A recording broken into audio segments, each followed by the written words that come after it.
Welcome to another episode of Stitching Tales. I am Johanna Lundström. And I am Malena Hjerpe. And today we're going to talk about something that I think we both struggle a little bit about, because I think we're both very realistic persons, so, down to earth. Just a side note, I think it's also a Swedish or Nordic trait that we always try to keep ourselves down a little bit and don't want to aim too high, because there's something, you don't want to sound too cocky and self-assured and dream big, right, Malena? Can you relate to that feeling? Yeah. No, absolutely, 100%. And I know that in Australia they have a saying that is called tall poppy syndrome. You don't want to be the tallest flower on the field. And in Sweden we have something called jantelagen, the law of Jante, which is basically means what is exactly? Could you translate it, perhaps? You shouldn't think that you're anything special compared to anyone else. Who are you to stand out?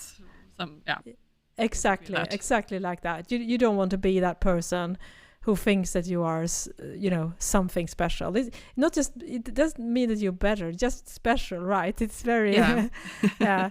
So that's a very typical trait, and I think we both have that in us, which I think is a very endearing quality, and I think it's being humble is a wonderful personal trait, but sometimes it can hold us back a little bit too, right? Because we're so realistic. And I remember, this is going to be a really sidestep, but in the 80s in Sweden we had Yvonne Ryding, which she became Miss Universe. She was back when the beauty pageants were those contests were a thing, and there was a Swedish woman that won that. I think it was Miss Universe, right? That was the biggest contest, and she said with very Swedish accent, she said, how are you, and what do you think is important in life? And she says something like that, I want to stand with both feet on the floor. Which and I think what we say in Sweden is not floor, but we say, you should be someone that's very grounded with both feet on the ground, right? But she said on the floor. And I remember this so well. That was in the 80s, and I think they kind of encapsulated, she has won this back then this huge competition, right? It was such a high. You basically became a celebrity back then if you won that kind of contest. And she was like, I want to stand with both feet on the floor. Yep, 100% Swedish. Yeah. And so that leads us to the topic of today's episode, that we are going to use this episode to talk a little bit about dreaming, and perhaps dreaming a little bit bigger, and what our hopes are. Because if you're a long-time listener to this podcast, you know that we're not rolling in money, or are feeling perhaps extremely successful. It's quite difficult to run a sewing business and even make a living, and we both have other jobs as well to make it sustainable. So the question is, why do we keep going, even despite the fact that it doesn't really always generate that much, and if we would be able to be fantasize a little bit. I mean, what would be an ideal situation for our companies, if we had the opportunity to just dream a little bit bigger, Malena. So I'm really curious, Malena, when you see yourself and you're doing this, and you've been doing this on the side for how many years now? It's basically almost 6 years now. 6 years, right? Yeah, almost 5, 6 years. And if you would like to describe what would your feeling be if what is your ideal situation for your company, and what you would love to achieve? Well, I dream of having this I don't, again, low expectations, low dreams. I don't dream of world domination. I'm gonna be the biggest brand ever. No. I just want to make enough to have a decent be able to have a decent living. It's nothing I want to get a little bit more than just to get by. That's what I'm So I do this to be able to have a life outside of work, you know. I do love this work, but I mean, yeah, I kind of enjoy living as well. So I dream that my pattern line like would be enough to. I don't think, to be honest, I can't even dream that I'm gonna work with this 100%. Like in my dreams, like that's not even realistic. But like 50%, that's a good goal. So I'm not like 100% reliable on freelance work.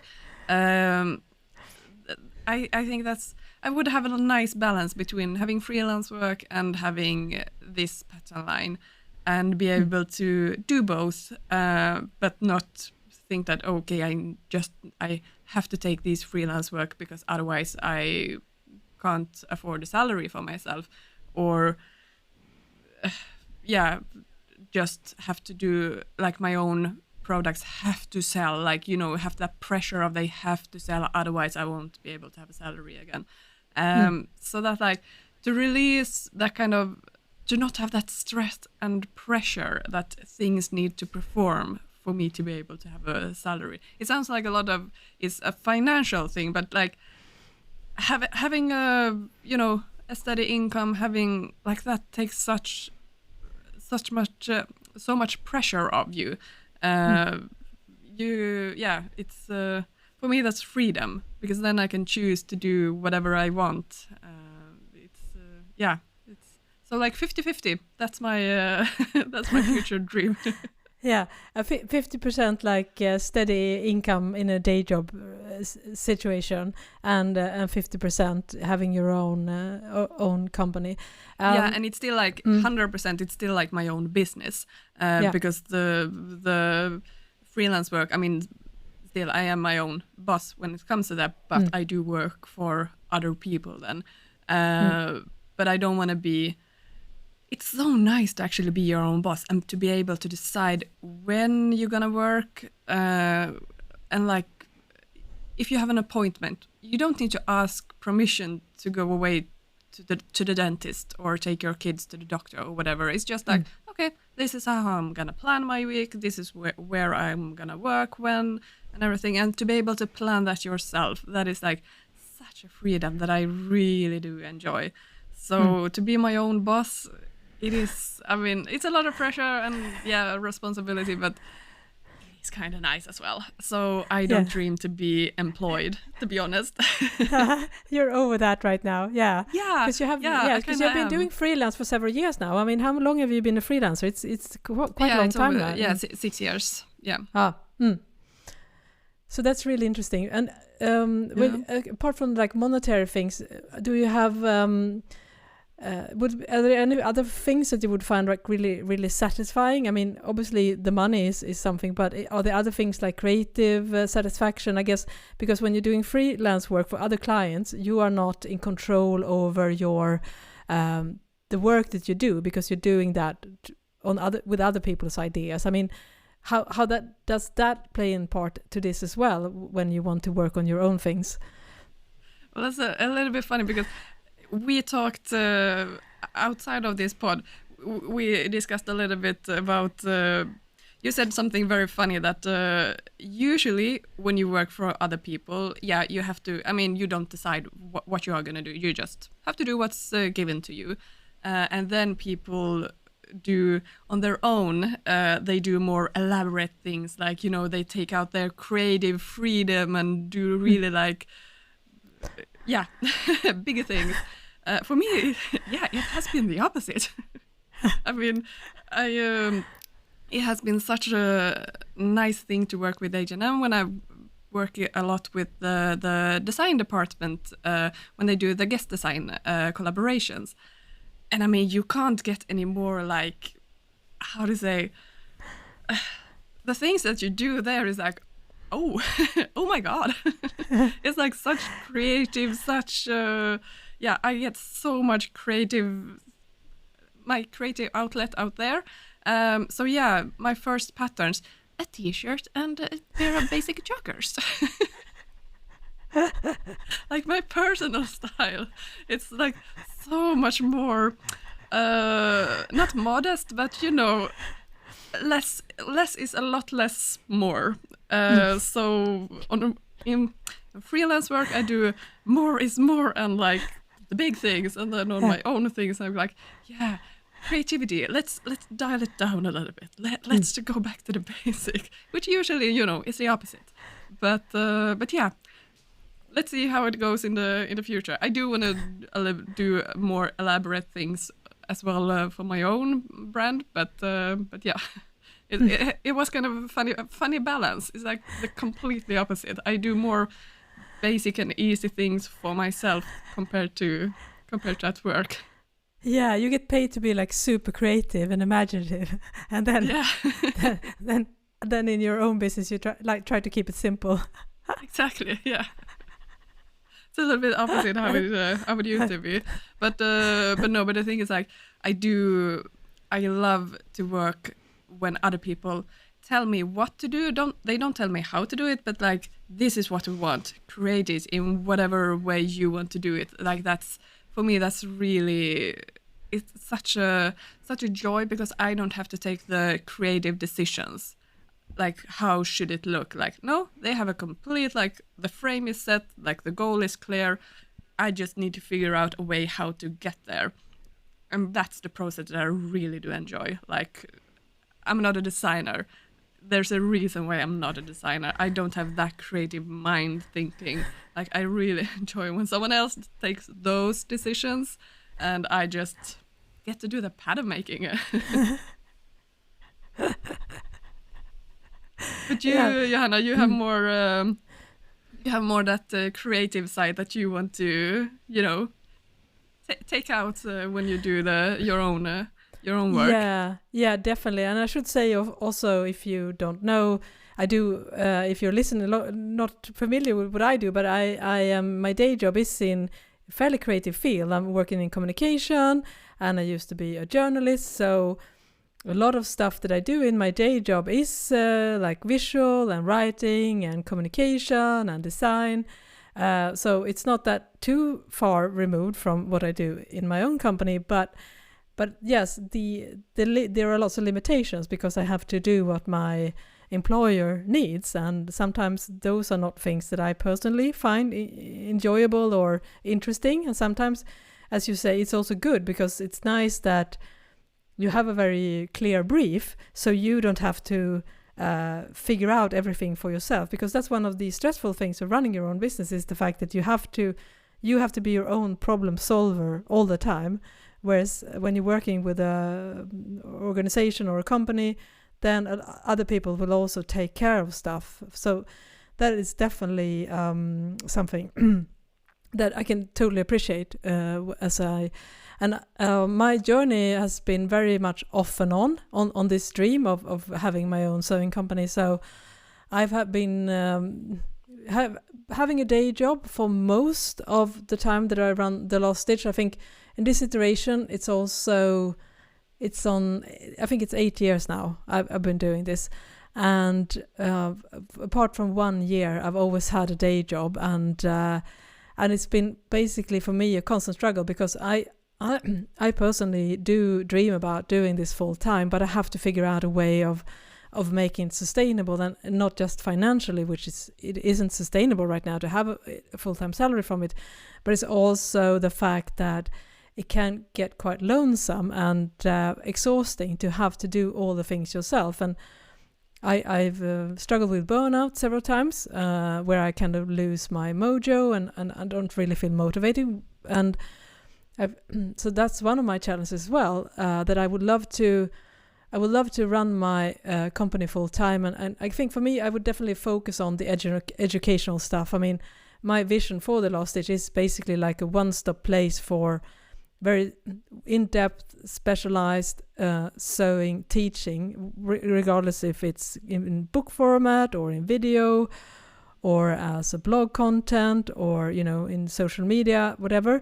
I want to make sure that it's the place. My vision for it's the place for certain specific sewing stuff that you won't find as in-depth anywhere else. So in my ideal world, if you want to learn about cover stitching or sewing jeans or sewing with knits, you would be able to like step into my world, and you can get courses, you can buy books, you can find so many different resources. So I want people that my vision for my brand is that people I would like to be more recognized. Basically, I would like to be more famous.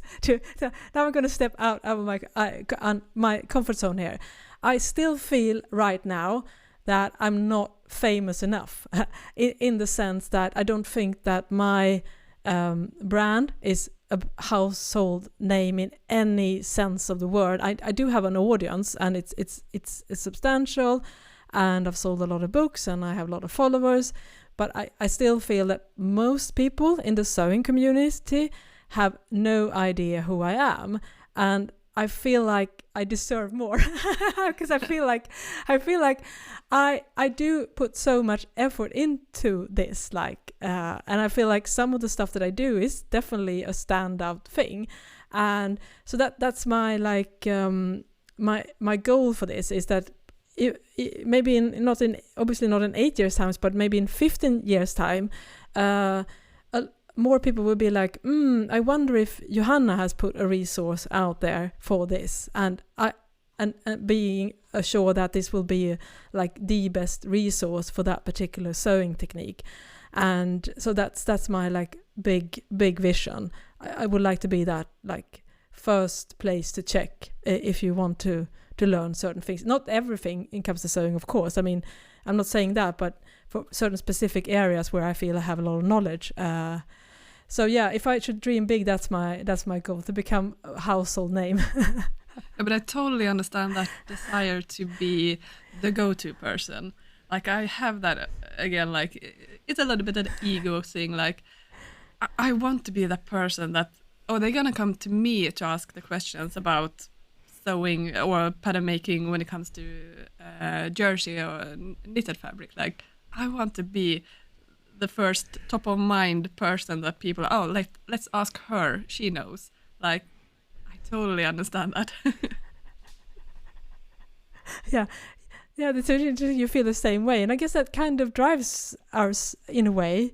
And but we have to, as we say, we both been working really, really hard, and we have many years of experience, and it's also to see how difficult it is to become a well-known resource. Even in the sewing world, it's not that big, so you can definitely get quite far, and it's also extremely supportive. I mean, you get so much support, and everyone is really cheering you on and sharing stuff. So it's a very inclusive, and I find very supportive sewing community.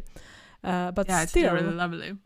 Yeah, definitely fantastic. I think there are not many others that are so encouraging, but still, again, it kind of shows that how long and how difficult it can be to get to even that place. I mean, you have your business for 6 years, I've had mine for 8, and we still feel like we're not where we would like to be.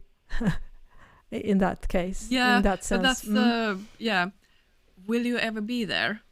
Like, now I'm like satisfied. Like, okay, let's just stay here. It's like, no, I don't think you will ever go to that position. It's like, now I have done enough. Now I will just sit here and watch the work continue. It's like, no, you're always gonna want to aim higher and do the next pattern that you had that next inspiration idea. So like you're always gonna want to have a little bit more, and I think you have to have that passion and drive also for you if you are gonna have your own business, because otherwise you're not gonna move forward. Like this is the drive. This is the money can't be the end goal. Like that can't be your passion. Otherwise, I mean, we chose obviously the wrong field for that.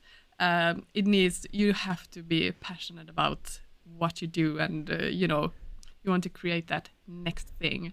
But speaking of YouTube channel numbers, you had a goal. You have a wish there. How is it going? Yes, it was going pretty well. I should say the goal first of all, which is to get 100,000 subscribers. Because if you get 100,000 subscribers on YouTube, you get this silver play button, where they actually physical a placket that you can like put on your shelf, and I've had my YouTube channel for about 8 years as well, and I'm pretty close now. I think I'm maybe 5,000 subscribers away from that.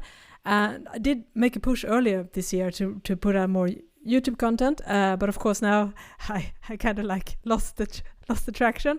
But still, it's definitely a goal, because that's definitely validating. But you bring out a good point, Malena, as well.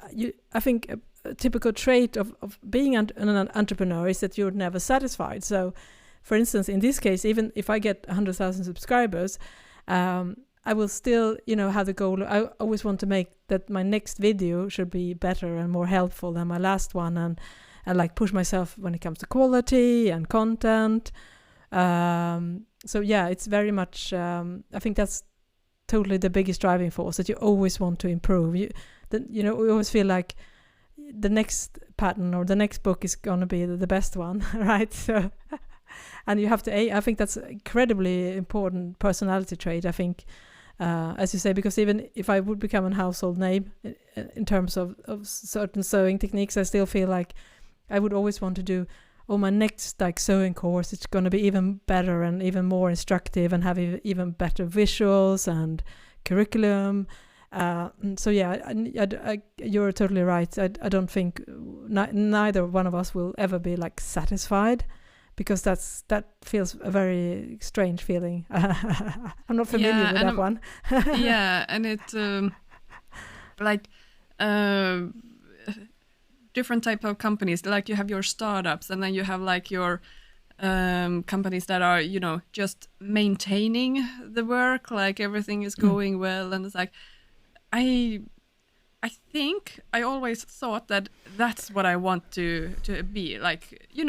Everything is going smoothly, and like you just do your work, and you get bored after a couple of months and you want to do something else then. So I kind of realized that, I'm a person that I kind of like the startup, not maybe a startup phase on a company, but startup of a new product, and like always, you want to have the new thing. When I was working when I was employed, it was almost for 10 years that I was employed before. But even if that's a long time in one company, but I think the maximum amount of years that was like 2 years that I had actually the exact same position, because, you get a little bit bored and a little bit restless after a while. So you can quite easily, in a big company, you can obviously easily quite change departments. I worked overseas for a couple of years, and you find new challenges all the time, and because after a while it gets kind of this product, same thing again. Like when you get to that stage, it's like, now it should be like a little bit more relaxed and sit back and just enjoy the work. But it's like, no, but then the passion goes as well. So, you want to have that. You want to have that, excitement, the passion, that how are we going to figure this one out? I realized that, I'm more of a startup person compared to just maintaining the work. Yeah, but that's a wonderful insight to have, right? Because sometimes you might you struggle against your own personal nature, because you feel like you should be this kind of person that only is focused on maintaining. But that's very true, because I feel like that's also, when in the workforce, it's very clear to see that you have these two personalities. And also, I think I've noticed this when you hire new leaders or bosses, that sometimes you hire for someone to maintain, and sometimes you hire for someone that is gonna change a person that's gonna bring change. And those people that are hired to bring change, they usually only stay a couple of years, and then they feel like their work is done, and then they want to tackle a new challenge.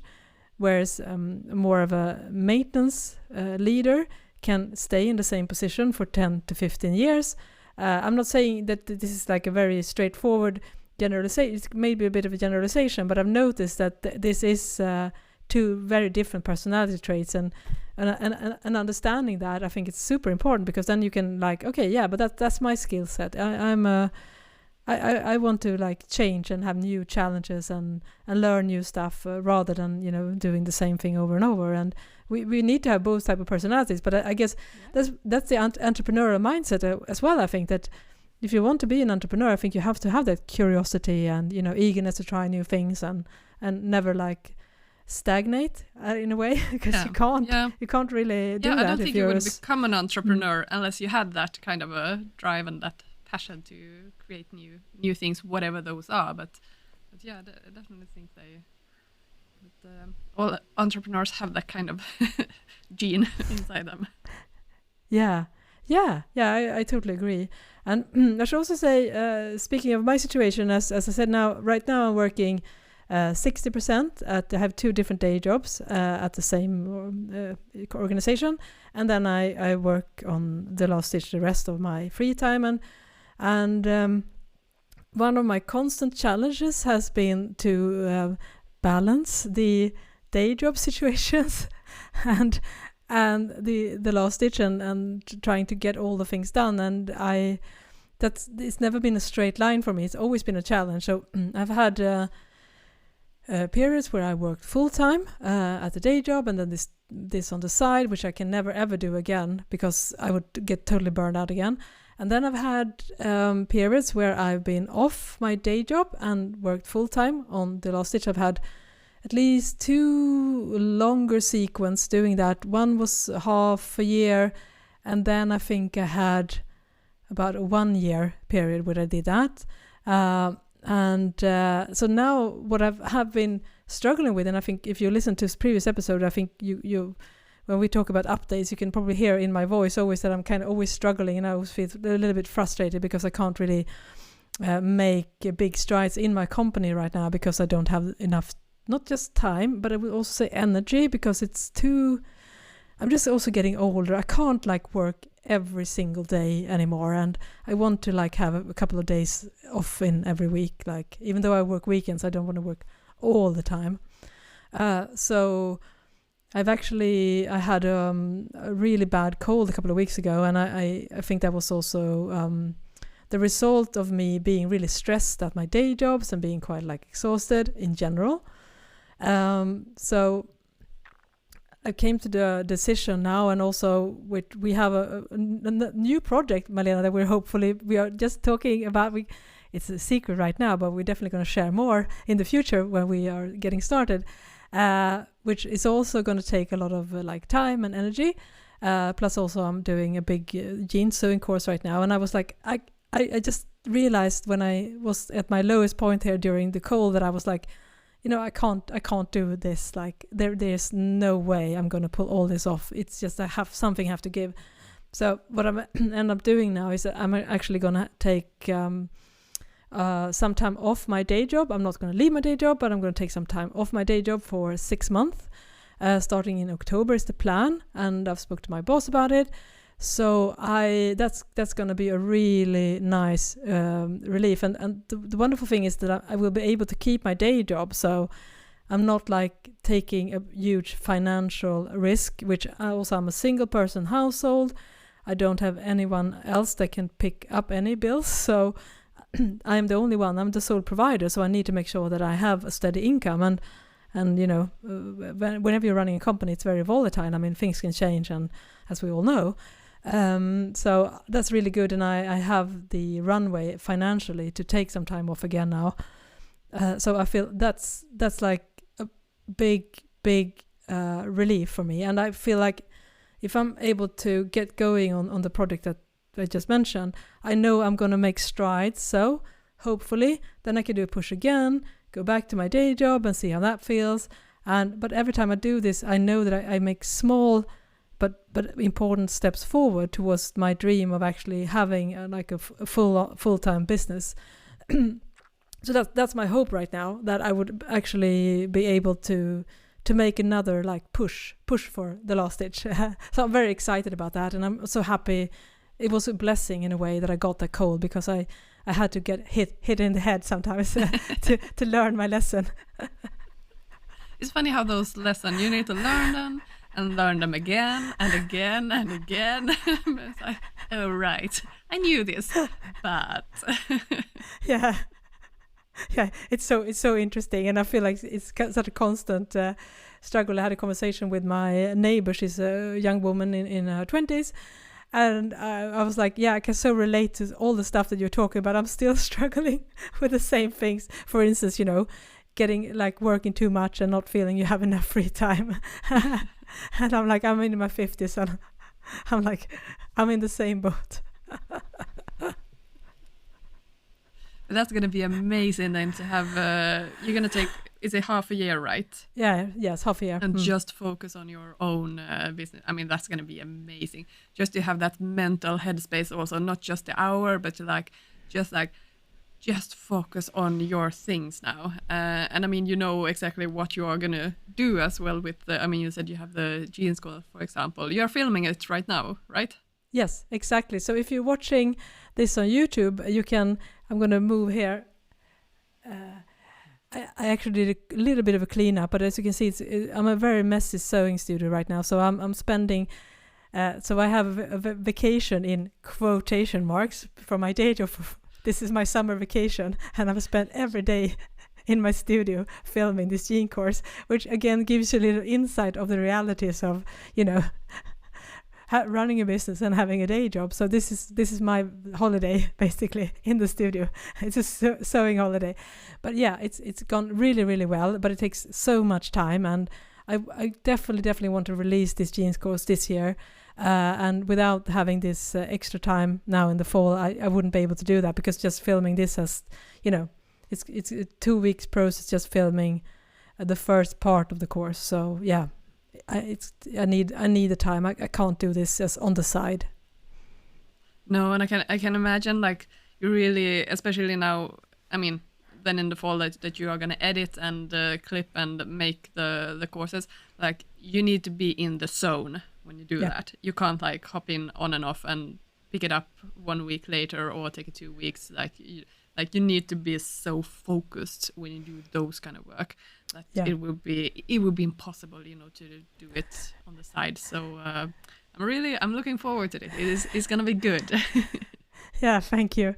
Yeah, because also we have talked about this course, because every time I talk about it on the pod, I'm like, big sigh. But I just want to say now that you have followed me, because I probably talked about this course for as long as we've done this podcast. But I just want to say that I'm finally filming it now, and I've been filming it non-stop now for 8 or 9 days. It's a huge step. Yeah. Starting is the biggest step ever. And so that feels such a relief, and I had so much anxiety and stress over this, and now that I'm actually starting, it feels so much better. And also, as you say, you need to have undisturbed time doing this, also because I have this space, but I'm also sharing this space with a fellow creative, and I can't film one day and then clean and film one day. So now he's not here as well, so I can just have this messy film studio situation and just do everything. I don't have to clean up every night when I leave. So it's just a wonderful thing to just climb into this bubble and just work. Yeah, that's amazing. I don't want to plant any seeds now or anything, but I mean, since this podcast is about our dreams, when you are in a project, you always start to think of the next project. Do you have any next dreams or what your next film project course will be? Have any idea popped up yet? Yeah, actually. How many ideas do you have? No, I only have one big idea, and that is to make this. I have a smaller cover stitch course, which is based on how should I say, the troubleshooting and using the right techniques and settings. So it's a wonderful course, I would say myself. I think it's a really good course, cover stitch success. But I don't have a cover stitch course that, from start to finish with everything. It's not like my cover stitch book, which is much more in depth. And also, so my next course after this one is going to be this massive cover stitch course as well. where I go through all the techniques and different type of machines and everything. And that's going to be an even bigger project than this jeans course, because it's such a massive undertaking. And also, I knew you already had the course planned. Yeah. And also perhaps you have this wonderful saying, you say a palette cleanser, right? Sometimes you need to take on smaller projects. And another project I would love to do is like do a video course on how to sew a perfect t-shirt, because that's something we talk a lot about as well, Malena. Yeah. And I think that there is no course about that as well. And there are a lot of things, that you need to know. And I think that's going to be like really helpful, like a video companion to a lot of the content that we create in other forms. So that's also a course I have planned. Yeah, that's the best how to get inspiration for your next project. Well, when you're in the deep with your current project, that's when all the ideas for the next project, the more fun things come up. Yeah. So yeah, you don't need to go on inspiration trips or anything. Like, no. Just, work on the things that you do. And then when you start to realize that you're dreaming of other things, like, okay, that's where the inspiration comes. Yeah, that's so true. So true. You nailed it. That's the best way. It's just do something. That's the best way to release your imagination and being creative. And also sometimes because it's nicer to fantasize about your next project than sometimes being in your current projects is so much fun to think about the next stuff you want to do, right? So it's also like therapeutic to have this other dream when you're trying to finish your previous dream. So, Malena, what are your visions, if we talk more like hands-on, I mean, in terms of what you want to produce and what you would love to create in the future? Well, I mean, I have a list of things on patterns that I want to release in the future. So it's like, okay, the speed that I'm doing patterns at the moment, like almost like 5-6 years I've been doing this, and I've been able to release 9 patterns in total. So it's like, yeah, I'm set for like the next 5 years with the list of things that I want to have. This is why it's so crucial for me to not do trendy things, because if I would like, okay, I see a trend and I want to do the pattern on that one, well, I mean, it's going to be 3 years later and it's like, oh, right, no, damn, I missed the trend. So I can't do trendy things. I have to do more like timeless pieces. But yeah, I mean, I have. And the problem is like, okay, so now we had midsummer here in Sweden, and we had celebrations, and you see your friend in like fabulous like woven summer dress, and it's like, I want to do a summer dress. Well, that's not on my to-do list yet, but as soon as you see, the problem is like, as soon as I want to do something for myself, I'm always like, okay, How should I maximize making a dress for myself? Should I make it into a pattern? It's like, no, you can sew things for yourself as well without making it a PDF pattern, because, then I don't sew anything for myself because I feel like I have to make a pattern as well for it, which is a little bit, my mindset. But one thing that I do dream of, I don't think I'm gonna do this, but it's like a dream that I've always have had, is that I have a little bit of imposter syndrome when it comes to sewing, and also sometimes when it comes to pattern making, because the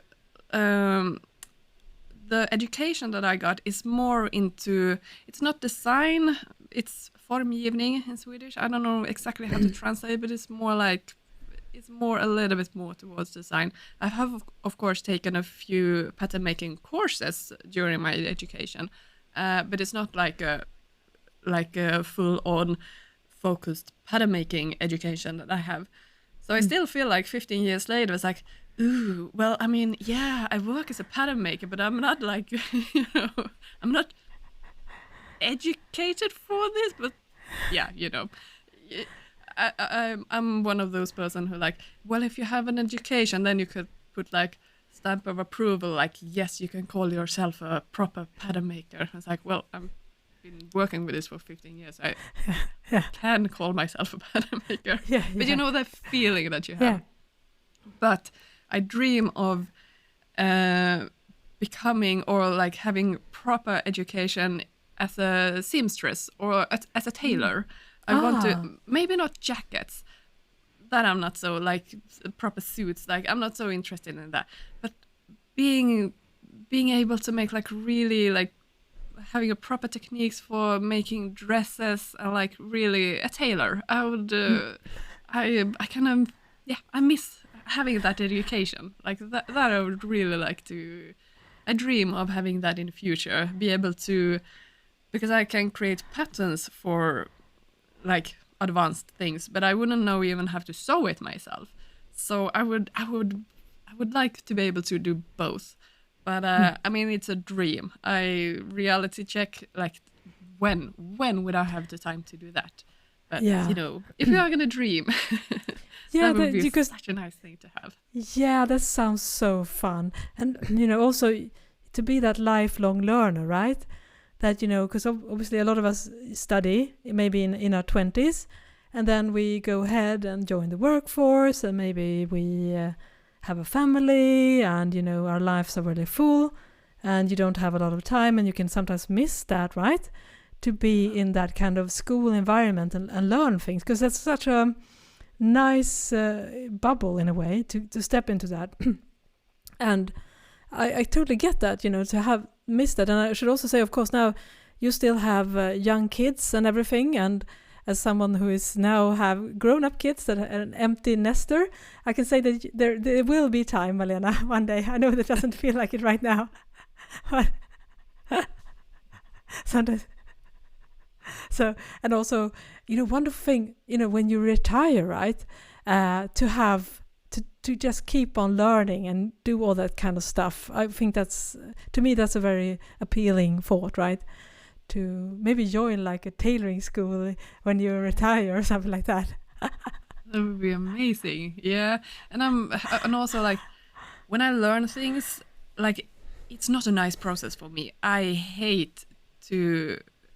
It's not that I hate to learn things, it's that I hate to not know the things. Like I want to, you know, skip to the end. I don't care about that journey, the learning journey. Like, no. I just want to know it all. You know, I want to get to that stage as quickly as possible.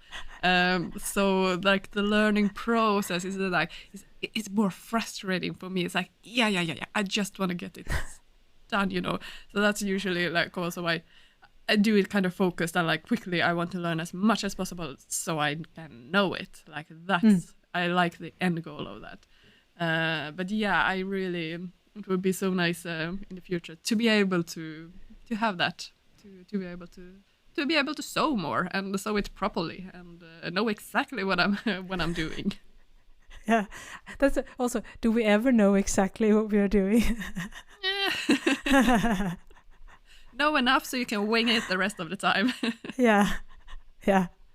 But yeah, that's a great thing about sewing, because there's always room for improvement, and there are always new techniques that you can master. I mean, there's not one single person that is proficient in every type of sewing techniques, because obviously it's a massive difference to sew a tailored jacket or sew a t-shirt. It's like totally different skill set, and I don't think anyone has that type of range. So that's there are always new things to learn, and new machines and everything, new materials, and yeah, it sounds like a wonderful dream as well. So I hope that you listeners enjoyed this episode, and we would also love to hear, do you have any dreams that you feel like you want to realize that you perhaps haven't been able to speak out?